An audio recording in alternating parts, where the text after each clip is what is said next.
In this video, I'm going to show you how to fix this experience is not currently available, as you can see right here. So how can we fix that? All we need to do is just click on the three dots at the top right corner and you can click on edit on studio. Let me just go here and open the studio or Roblox studio.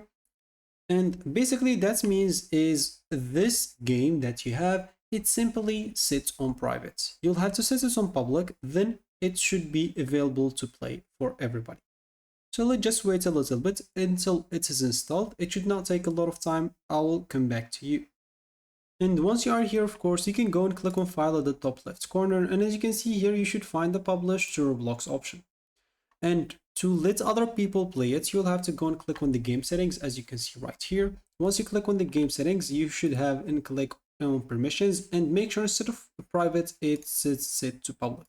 So click on save an example, and now you can just go back to Roblox right here. And if we just go and just refresh this page as an example, as you can see, the option will be gone and we'll be able to start playing the game.